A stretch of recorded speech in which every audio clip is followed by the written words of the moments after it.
You notice I didn't say you'll have everything within reason. I said you'd have everything you want and have it in abundance. I didn't put any qualifying words in there. You're the only one that can put qualifying words in there as to what you want. You're the only one that can set up limitations for yourself. Nobody else can do it for you, unless you let them. Your major purpose, or some portion of it, should remain a few jumps ahead of you at all times as something to which you may look forward with hope and anticipation. Now, if you ever catch up with your major purpose and attain it, then what? What are you going to do there? Get another one, of course you. And you will have learned, by having attained your first one, that you can attain a major purpose, and the chances are when you select your next one, you will make it a bigger objective than you did your first one. If your objective is to acquire material riches, why don't aim too high for the first year. Work out a 12-month plan within reason, and watch how easily you can attain it, and then next year double it. Then next year double that. One's major purpose should keep a few jumps ahead of him. What's the purpose of that? Why not lay out a definite purpose that you can catch up with, just tomorrow, say? Well, now, obviously, if you do that, your definite major purpose is not going to be very extensive, is it? And you're not going to have the fun of pursuit. You know, the fun of pursuit is a great thing. If you found success, or if you found your objective, why, then there's no fun in it, but you have to turn around and start after something else. Life is less interesting when one has no definite purpose to be attained other than that of merely living. The hope of future achievement in connection with a major purpose is among the greatest of man's pleasures. Sorry is the man indeed who's caught up with himself and no longer has anything to do. I've found a lot of them. They're all miserable. No, you've got to keep active. Keep doing something. Keep working. Keep an objective ahead of you.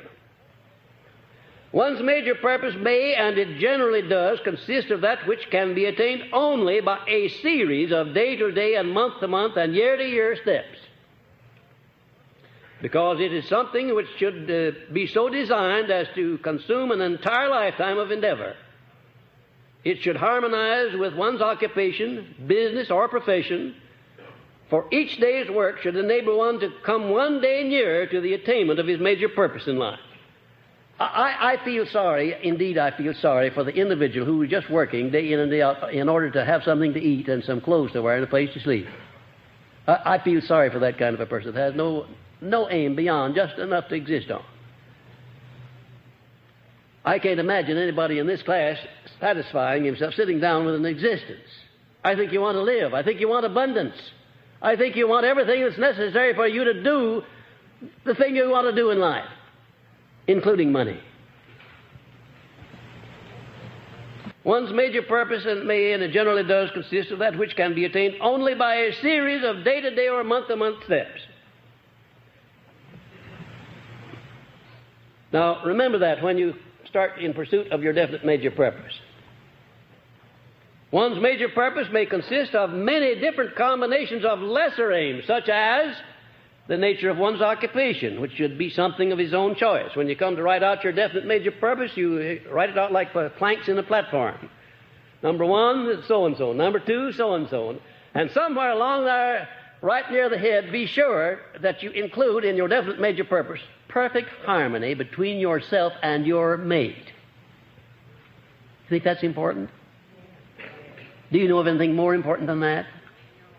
Do you know of anything, any human relationship more important than that of a man and his wife? No, of course you don't. I'll answer that one for you. Nobody does. And have you ever heard of a relationship of man and wife where there was not harmony? Have you ever seen a thing like that? You have, huh? Yes, I'll answer that for you, too. I know you have. Not pleasant, is it? Not pleasant to even be around people who are not in step with one another. Well, you can be harmonious. And there is where you ought to start applying your mastermind relationship first. Your wife or your husband should be your first mastermind ally. Maybe you'll have to go back and court him or her over again, but all right, that's nice too. I don't know of anything I ever did in my life that I enjoyed as much as courting. It's a wonderful experience. Go back and court the gal over again. Or the man. It's a wonderful experience. Or if you're not on the right kind of terms with your business associate or your fellow worker or the people you work with every day, go back and rededicate yourself to the business of striking out on a new basis. You'll be surprised at what a little confession on your part will do. Wonderful thing. The confession is really a marvelous thing. Most people claim they have too much pride to confess their weaknesses. I'll tell you, it's a good thing to get some of your weaknesses out of your system by confession. Acknowledge that maybe you're not perfect, or well nigh perfect, but not entirely perfect. Maybe the other fellow say, well, come to think about it, neither am I. And then you're off to the races. Rededicate yourself to a better relationship with the people that you come into contact every day, whoever they may be. What a wonderful thing it is. You can do that. You can handle it. You can handle it. I know you can. You know, most of these inharmonies in human relations are due to the neglect of people. You just neglect to build up your human relations. You could do it if you wanted to do it. And the budgeting of income and expenses so as to provide for the accumulation of a definite amount for old age and security, the security of loved ones and so forth. And the budgeting of time so as to provide whatever income that is necessary to support one's plan for the attainment of a definite major purpose. That should be a part of your definite major purpose. Write out your platform of life and include that down under these minor purposes the things that are related to your major purpose, the things that you're going to have to get in the step-by-step movement up toward your major purpose.